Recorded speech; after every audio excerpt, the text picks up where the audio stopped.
Commémoration du centenaire de la guerre 1914-1918, un siècle plus tard, c'est À nos morts, une pièce qui a été écrite, composée par Yann Gilg, la compagnie Mémoire vive. C'est le retour d'À nos morts qu'on avait vu déjà il y a quelques années.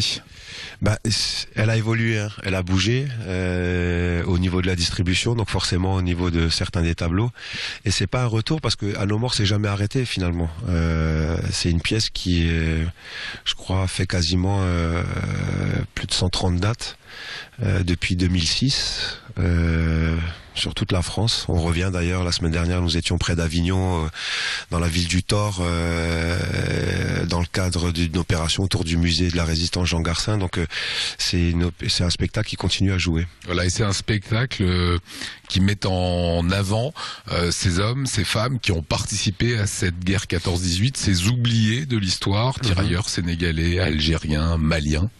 Et les femmes, enfin les plus de 50 nationalités qui ont participé au réseau de la résistance française, les plus de 25 nationalités qui ont participé au combat de 14-18 et 39-45. Donc c'est vrai que on a remonté ça dans le cadre du centenaire, mais c'est un spectacle qui balaye effectivement les deux guerres mondiales.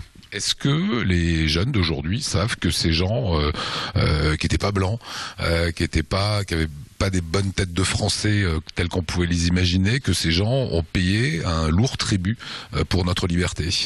Mais je pense qu'ils ne connaissent pas l'ampleur de la contribution. Ça doit juste donner à la jeunesse, quand elle se regarde dans la glace, quand ces différentes classes de lycéens vont venir ici, et quand ils se regardent effectivement très divers, en tout cas dans leur diversité d'obédience religieuse, d'origine culturelle, etc., de se dire finalement dans l'armée française c'était exactement pareil en 1870, en 14-18 et en 39-45.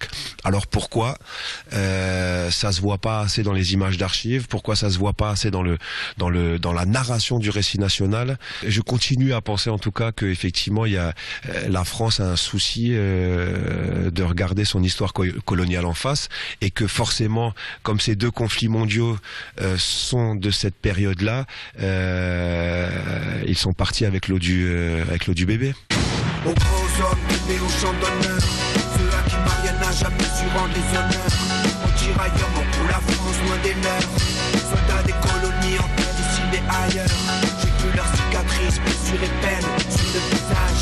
J'ai vu leur nom en petit, dans ma page. Vous êtes une sorte d'intellectuel des cultures urbaines, de cette mémoire, et je le pense sincèrement. Est-ce que Mémoire vive, l'association que vous portez, est-ce qu'elle pourrait pas jouer un rôle avec plus de présence dans les quartiers?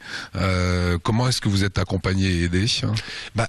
Elle devrait jouer ce rôle. Elle devrait jouer le rôle de passerelle justement entre les quartiers populaires, la mémoire des populations de ces territoires-là, et puis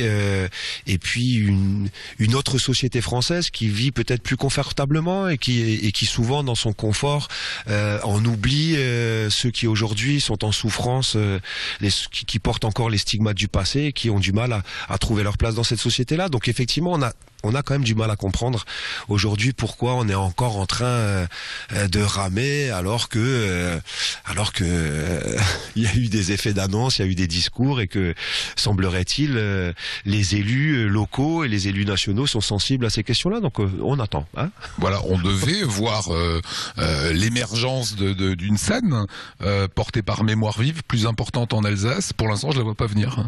Nous non plus. Et puis alors que ça a du sens. Ça a du sens, et puis donc on est beaucoup à s'épuiser. Beaucoup d'entre nous baissent les bras, beaucoup d'entre nous abandonnent en disant, tu vois, on te l'avait dit, ça sert à rien, laisse tomber, on est les oubliés, et on portera encore cette étiquette d'oublié, même si cette opération, il faut le dire, cette manifestation est soutenue par la ville de Strasbourg, mais pas non plus l'ensemble de tous les services qu'on attendait sur cette opération-là. C'est pas la culture qui vous aide?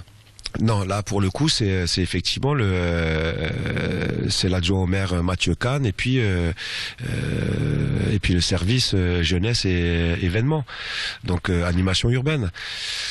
On pose encore la question des cultures urbaines en termes de mouvements artistiques et culturels. On en est encore là, alors que on avait on avait posé cette question-là dès l'avènement de Catherine Trautmann en 1989. Je me rappelle très bien. Aidez-les à ne pas manquer à nos morts. Ça se passera ici, Hall des Chars, à la laiterie. Merci Yann. Merci à vous. Et accompagnez-les. Voilà, une compagnie qui a du